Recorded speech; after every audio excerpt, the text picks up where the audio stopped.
بسم اللہ الرحمن الرحیم۔ السلام علیکم دوستو، آج کی اس ویڈیو میں ہم آپ کے ساتھ بنی اسرائیل کے دو بھائیوں کا واقعہ شیئر کریں گے، تو چلیے ملاحظہ کیجئے۔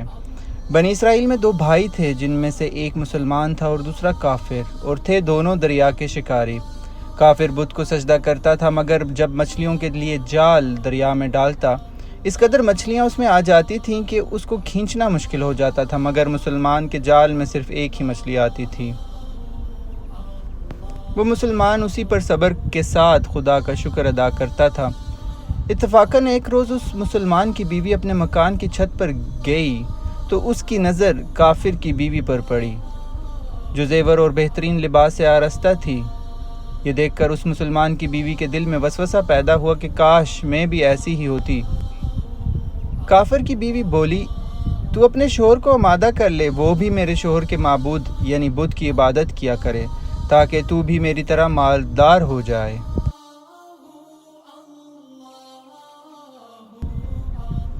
یہ سن کر مسلمان بھائی کی بیوی کچھ غمزدہ سی ہوئی، نیچے آئی، اور جب اس کا شوہر گھر آیا تو اس نے بیوی کا حال دریافت کرتے ہوئے پوچھا، آخر کیا بات ہے جس سے تو اس قدر غمزدہ معلوم ہوتی ہے؟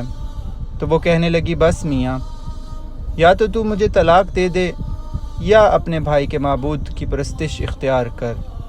یہ سن کر اس کے شوہر نے کہا، خدا کی بندی، تو خدا سے نہیں ڈرتی؟ ایمان کی دولت کے بعد یہ کفر کی باتیں کرتی ہے؟ تو عورت بولی، بس مجھ سے اب زیادہ باتیں نہ بناؤ، میں ننگی بوچھی نہیں رہ سکتی، جبکہ دوسری عورتوں اور خصوصاً تیرے بھائی کی بیوی کو میں دیکھ رہی ہوں کہ وہ زیورات اور عمدہ لباس سے آراستہ ہے۔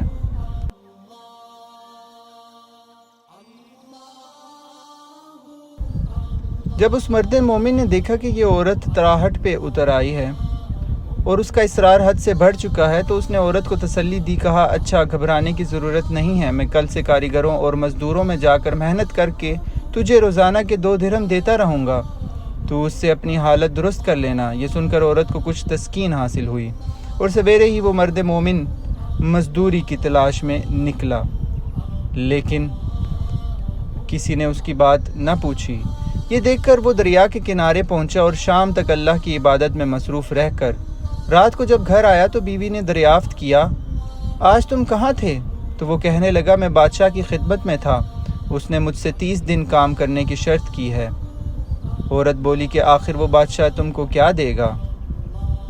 تو اس نے جواب دیا کہ میرا بادشاہ بڑا کریم ہے اور اس کے خزانے مال و دولت سے بھرے ہوئے ہیں، وہ مجھے وہ دے گا جو میں چاہوں گا۔ چنانچہ اسی طرح برابر وہ اپنے معبود برحق کی عبادت میں مصروف رہا۔ اور 30ویں رات ہوئی تو بیوی نے کہا، سنو میاں، اگر کل تم نے مجھے مزدوری لا کر نہیں دی تو تم پر مجھے طلاق دینا لازم ہو جائے گی۔ یہ سن کر اس کو اس قدر پریشانی لائق ہوئی کہ وہ 30ویں صبح کو یہودی کے پاس چلا گیا اور اس نے جا کر کہا، کیا تم مجھے مزدوری پر لگا لو گے؟ یہ سن کر یہودی کہنے لگا کہ ہاں، تم کو مزدوری تو مل جائے گی، لیکن شرط یہ ہے کہ میرے پاس تمہارے کھانے پینے کا کوئی انتظام نہ ہوگا۔ چنانچہ وہ مرد مومن روزے کی نیت سے یہودی کے پاس کام کرنے لگ گیا، اور اللہ تعالیٰ کے حکم سے حضرت جبرائیل علیہ السلام 29 اشرفیاں ایک نورانی طباق میں لے کر اس کی بیوی کے پاس پہنچے اور کہنے لگے، میں بادشاہ کا قاصد ہوں، اسی نے یہ اشرفیاں دے کر مجھ کو تیرے پاس بھیجا ہے اور فرمایا ہے کہ تیرا شوہر ہمارے کام میں تھا، ہم نے اس کو نہ چھوڑا یہاں تک کہ اس نے ہم کو چھوڑ دیا اور یہودی کے پاس چلا گیا۔ اگر وہ ہمارا کام کرتا تو ہم اس کو اور زیادہ اجرت دیتے، بس یہ ایک اشرفی کی کمی اس وجہ سے ہی ہوئی ہے۔ چنانچہ وہ عورت ان میں سے ایک اشرفی لے کر بازار گئی، جس پر لا الہ الا اللہ وحدہ لا شریک لہ لکھا ہوا تھا۔ صراف نے 1000 درہم اس کی قیمت عورت کے حوالے کر دی، اور جب شام کو وہ مرد مومن گھر واپس آیا تو عورت نے اس سے دریافت کیا، آج تم کہاں تھے؟ اس نے جواب دیا کہ آج میں ایک یہودی کے کام پر گیا ہوا تھا۔